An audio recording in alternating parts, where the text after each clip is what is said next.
नमस्कार। आप देख रहे हैं एचएस बिहार। मैं हूं आदेश पुरी। भारत पर लगातार जो है पड़ोसी देशों की नज़र कड़ी होती जा रही है। आपको बताते चलें कि पाकिस्तान तो हमारा शाश्वत दुश्मन है ही।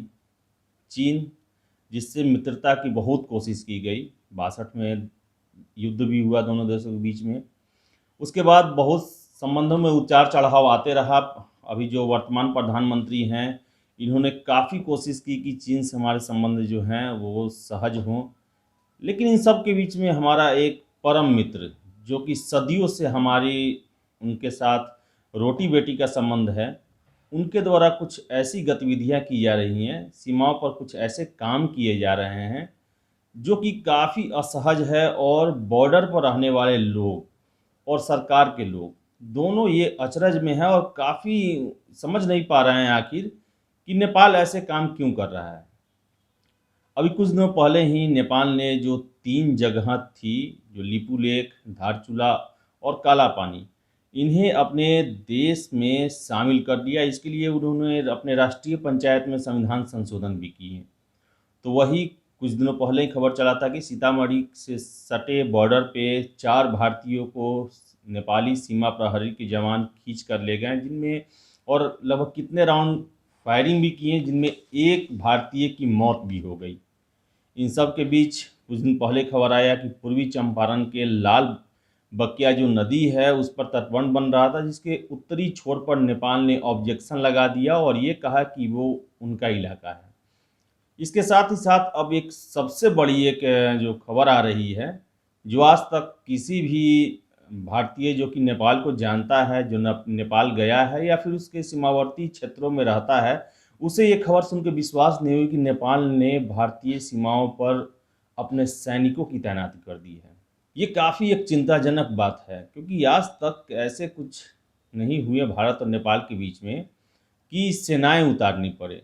हाँ, ये हुआ है कि आर्थिक कुछ विवाद हुए हैं, जिसके कारण 2-3 साल पहले लॉकडाउन लगाया गया था। भारत की तरफ से जो है सीमाएं बंद कर दी गई थी सामानों के लिए, ना कि लोगों के लिए। लेकिन जो अभी सूचनाएं मिल रही है कि नेपाल में जितने भी क्वारंटाइन सेंटर बनाए गए हैं, वो क्वारंटाइन सेंटर नहीं बल्कि वहाँ पर नेपाली आर्मी के जवान जो है वो ठहरे हुए हैं और लगातार जो है भारत पर नज़र बनाए हुए हैं। आपको बताते चले कि अभी फ़िलहाल जो नेपाल की गतिविधियां हैं वो बिहार से सटे हुए बॉर्डर पर बहुत ज़्यादा है। दैनिक भास्कर पेपर ने एक बहुत ही लंबा चौड़ा इस पर सर्वे किया है, इसके बारे में सूचनाएं दी है। और ये काफ़ी अहम सूचना है जो कि हम आपसे शेयर करना चाहते हैं। इसमें दिया हुआ है कि कैसे नेपाल जो है भारत के रोटी बेटी संबंध और सांस्कृतिक संबंध, व्यापारिक संबंध और रणनीतिक संबंध और राजनीतिक संबंध सभी पर वो प्रहार कर रहा है। अभी ताज़ा मामला जो है उसमें उसके अनुसार नेपाल ने वाल्मीकि नगर के सुस्ता इलाके पर नेपाल का पूरी तरह कब्जा हो गया है। नरसही जंगल जो है पश्चिमी चंपारण में, उस पर भी अपना दावा ठोक रहा है। वो तो वही त्रिवेणी घाट से सटे हुए इलाके पर नेपाल ने अपने झंडे लगा लिए हैं।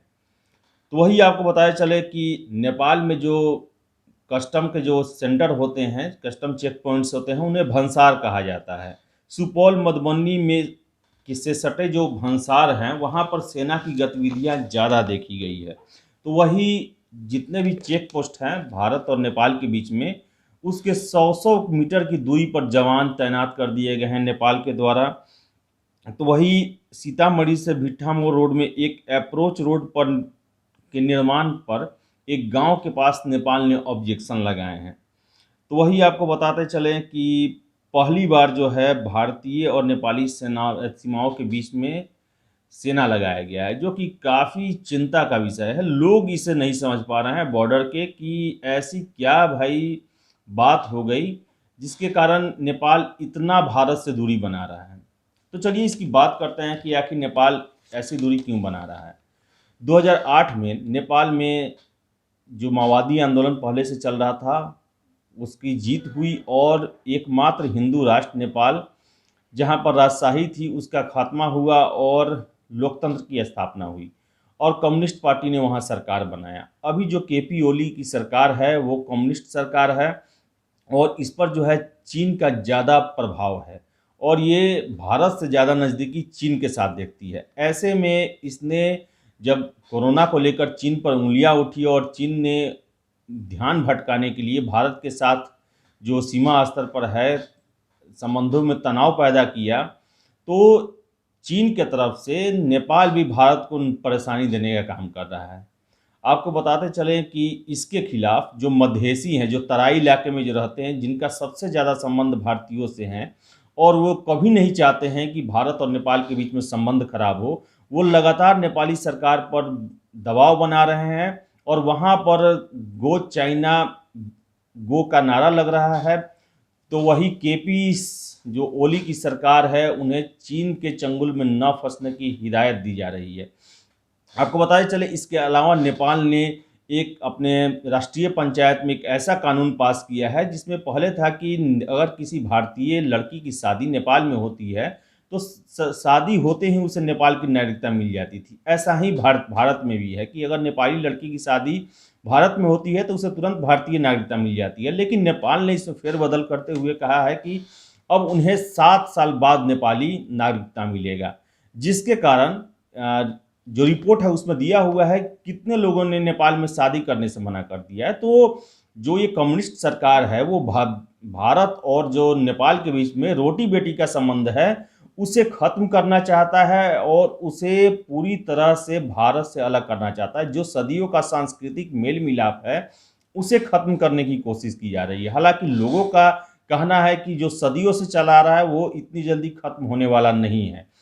इसके अलावा बताते चले आपको कि नेपाली गवर्नमेंट ने अपने संसद में, जो वहाँ की राष्ट्रीय पंचायत है, वहाँ पर सांसदों को हिंदी में बात करने से मनाही कर दी गई है।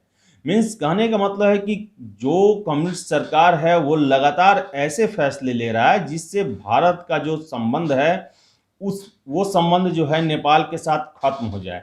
और आपको बताते चले जो मधेश का इलाका है, यानी कि तराई इलाका, जहाँ पर सबसे ज़्यादा लोग जो हैं भारत से संबंधित लोग हैं, जिनके संबंध हैं, वो हमेशा से चाहते हैं कि नेपाल और भारत के बीच में संबंध अच्छे रहें। लेकिन मधेश लोग और जो पहाड़ पर रहने वाले लोग हैं उनके संबंध में भी काफ़ी विरोधाभास है और वो चाहते हैं कि मधेसी जो है वो दूसरे दर्जे के नागरिक बने रहें और उनका जो सबसे बड़ा सपोर्ट है वो खत्म हो जाए, यानी कि भारत से उनका संबंध। आपको बताए चले कि नेपाल और भारत के बीच में 4.3 बिलियन डॉलर का सालाना व्यापार होता है और ये व्यापार जो है घोषित है और जानकार बताते हैं कि इससे 10 गुना ज़्यादा जो है अघोषित व्यापार होता है। वही अभी नेपाल ने अपने नागरिकों के भारत आने पर रोक लगा दिया है और कोई भी भारत नहीं आ सकता है। ऐसे परिस्थिति में वैसे लोग जो सीमा इलाके में रहते हैं और अपने व्यापार का मैक्सिमम काम जो है भारत के साथ करते हैं, उनकी स्थिति काफ़ी ख़राब हो गई है। नेपाल में नमक 100 रुपये किलो बिक रहा है तो सरसों तेल 250 रुपये किलो बिक रहा है, क्योंकि ये सारे चीज़ जो हैं भारत से जाते हैं। जो दवा भारत से जाती थी अब वो चीन से मंगाई जा रही है, इसलिए उसका जो मूल्य है वो काफ़ी ज़्यादा है। कपड़ों का व्यापार, बहुत सारे चीज़ जो थे जो भारत से नेपाल की तरफ जाते थे, उसके लिए नेपाल अब चीन की तरफ हाथ बटा रहा है। या ये कहें तो ड्रैगन जो है नेपाल को अपने वश में लेना चाहता है, लेकिन नेपाल इसे नहीं समझ रहा है। या नेपाल की कम्युनिस्ट सरकार इसे नहीं समझ रही है, बल्कि वो उन्हें अपना सबसे बड़ा हितैषी समझ रही है। जबकि कुछ ही दिन पहले खबरें आई थी कि रुई गांव जैसे बहुत सारे इलाके हैं जो नेपाल के, जिस पर चीन जो है अपना दावा ठोक रहा है और उसे अपने देश में मिलाने की कोशिश कर रहा है। तो नेपाल को ये समझने की ज़रूरत है कि चीन के साथ, नए मित्र चीन के साथ मिलकर वो हजारों साल से चली आ रही भारत और नेपाल की जो संबंध हैं उसे खराब नहीं करना चाहिए। और भारत को भी ये ध्यान रखना चाहिए कि वहाँ की सरकार ऐसा कर रही है, न कि वहाँ के लोग ऐसा चाहते हैं कि भारत के साथ हमारे संबंध खराब हों, क्योंकि वो भारत के साथ बहुत तरह से जुड़े हुए हैं। वो एक तरह से कहे तो नेपाली भारतीय हैं। धन्यवाद।